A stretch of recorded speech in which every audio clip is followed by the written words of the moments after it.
আজি কৈছে তিনিচুকীয়াত বোলে মিয়াৰ আগ্ৰাসন চলিছে। তিনিচুকীয়াত আমি বিহাৰীৰ আগ্ৰাসনহে দেখিছো।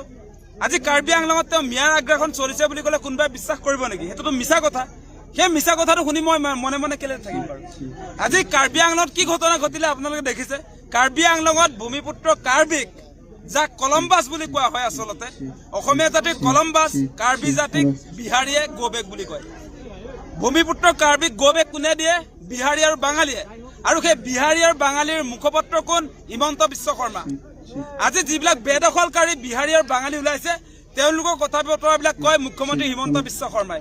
22টা পৰিয়ালৰ আপোনাৰ ষ্টে অৰ্ডাৰ থাকে হাইকোৰ্টৰ, তাৰ পাছত তেওঁলোকে 20,000 মানুহৰ ডিফেন্স দিবলৈ আহে। গতিকে তেওঁলোকে বেদখল মুক্ত কৰাৰ পক্ষত আছে নে নাই? নে বিহাৰী আৰু বাঙালী হলে বেদখল কৰি থাকিব পাৰিব? পিজিআৰ ভিজিআৰ ভূমিত আজি বাঙালী আৰু বিহাৰী হৈ গলে চাৰ্টিফিকেট পাই যায় নেকি যে তেওঁলোকে তাত থাকিব পাৰিব? বাকী আমাৰ অসমীয়া খিলঞ্জীয়া মানুহে থাকিব নোৱাৰিব, মিয়া হলেতো থাকিব নোৱাৰিবই। গতিকে এই বাতাবৰণ কোনে আনিলে? হিমন্ত বিশ্ব শৰ্মাই আনিছে। আজি কোনো কাৰ্বি আংলঙত থকা পিজিআৰ ভিজিআৰ ভূমিত বসবাস কৰা কোনো আচলতে মানুহে নিজৰ হাতত এইটো মোৰ ষ্টে অৰ্ডাৰ হাইকোৰ্টৰ আছে বুলি ক'বলগীয়া হোৱা নাই। সেই কথা কৈছে ৰাজ্যৰ মুখ্যমন্ত্ৰী হিমন্ত বিশ্ব শৰ্মাই, কাৰো হাতত নাই। আৰু তাৰ বিহাৰী আৰু যিবিলাক বাঙালী মানুহ আছে তেওঁলোকে কৈছে যে আমাৰ ৰাজ্যৰ মুখ্যমন্ত্ৰী ষ্টে অৰ্ডাৰ আছে বুলি কৈছে। কি হৈছে এইবিলাক কি মানে? আপোনাৰ ক'ত গা জ্বলিছে? আজি আপোনাৰ যিবিলাক বেদখলকাৰী, যিবিলাক বাঙালী আৰু বিহাৰী মানুহ, যিবিলাকে অসমৰ মাটিত আজি আপোনাৰ কাৰ্বি গোবেক দিলে, কাৰ্বি আংলঙত কাৰ্বি গোবেক দিলে, কাইলৈ তেওঁলোকে অসমত অসমীয়া গোবেক ধনি নিদিব নেকি? তাৰ কি নিশ্চয়তা আছে? তেওঁলোকৰ উমান পোৱা গ'ল।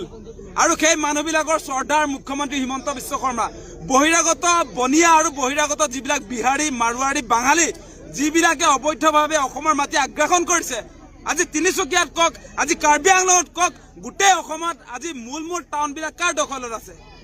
আজি মিয়াৰ দখলত আছে নে? যে এই আপোনালোকে যিবিলাক টাউনৰ কথা কৈ আছে, আজি মুখ্যমন্ত্ৰী হিমন্ত বিশ্ব শৰ্মাই যে গুৱাহাটীত যিটো কথা কৈছে যে উবেৰ ড্ৰাইভাৰটো সুধিবচোন তেওঁ চিনাকি নে অচিনাকি, সেই কথা যে কৈ শ্বপিং মল বিলাক কাৰ তেনেহলে? ডাঙৰ ডাঙৰ গুৱাহাটীত থকা অট্টালিকাবিলাক মিয়াৰ নেকি? আজি যে আমি দেখিছো এই প্ৰটেক্ট প্ৰাইড বিল্ডিংটো মিয়াৰ নেকি? আজি আপোনাৰ চিটি চেণ্টাৰ মিয়াৰ নেকি? আজি গণেশগুৰিত থকা সেই ডাঙৰ ডাঙৰ অট্টালিকাবিলাক য'ত কাপোৰৰ শ্বপিং মল বিলাক আছে, আজি সেই শ্বপিং মল বিলাক মিয়াৰ নেকি? সেই প্ৰশ্নটো মুখ্যমন্ত্ৰী হিমন্ত বিশ্ব শৰ্মাই উত্থাপন কৰিছো। আজি বহিৰাগত বনিয়াই গোটেই অসমৰ প্ৰতিটো জিলাৰ আপোনাৰ টাউন বিলাক দখল কৰিলে, প্ৰতিটো জিলাৰ। গতিকে আজিৰ দিনটোত মুখ্যমন্ত্ৰীয়ে এই কথা বতৰাবিলাক পাহৰাবৰ কাৰণে, মূল সম্পত্তি দখল কৰা সেই বিহাৰী, মাৰোৱাৰী, বাঙালীক তেওঁ আপোনাৰ নিৰাপত্তা দিবৰ কাৰণে, সেই মানুহবিলাকক বচাবৰ কাৰণে তেওঁ মিয়াৰ নামটো উল্লেখ কৰিছে। মূল শত্ৰু কেৱল মিয়া নহয়, আচল শত্ৰু বেলেগ।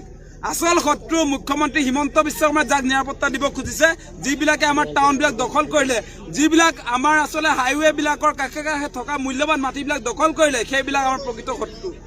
গতিকে তেওঁলোকে মুখ্যমন্ত্ৰী হিমন্ত বিশ্ব শৰ্মাই, বিজেপি চৰকাৰে এটা মিয়া অচিনাকি মানুহ বুলি, মোগল বুলি এটা ভুৱা কনচেপ্ট তৈয়াৰ কৰিছে, মানুহৰ মনত ছেটিং কৰিছে। কিন্তু তাৰ সমান্তৰালভাৱে তেওঁ এটা কাৰ্যসূচী লৈছে, চাৰিওফালে অসমৰ মাটি, ট্ৰাইবেল বেল্টৰ মাটি আজি আদানী আম্বানী গতাইছে, ৰামদেৱক গতাইছে। আজি পাৱাৰ প্ৰজেক্ট নিৰ্মাণৰ নামত এই আপোনালোকৰ ওচৰৰ পৰ্বতযোৰাত প্ৰায় 3000 বিঘা মাটি আপোনাৰ এই কি বুলি কয় পাৱাৰ প্ৰজেক্টৰ নামত আদানীক গতাবৰ কাৰণে 6 শিডিউলৰ মাটি, বিটিআৰ মাটি, সেইটো পাৰে নেকি দিব? আজি কাৰ্বি আংলঙত য'ত 6 শিডিউল আছে তাৰ মাটিও আপোনাৰ এই আদানী আম্বানী বৃহৎ কৰ্পৰেট গোষ্ঠীক তেওঁ দিব খুজিছে। আৰু সেই কথা বতৰাবিলাক লুকুৱাবৰ কাৰণে তেওঁ মিয়া উবেৰ ড্ৰাইভাৰটোক টানি আনিছে। সেই কথাটো মেইন কথা। অসমৰ ৰাইজ মেইন কথাত আমি ধৰিব লাগিব। মেইন কথা কোনটো? যে আমাৰ কৃষি পথাৰ বিলাক আদানী আম্বানীক দি দিয়া হৈছে, আমাৰ কৃষি পথাৰ বিলাক ৰামদেৱক দি দিয়া হৈছে, আমাৰ কৃষি পথাৰ বিলাকক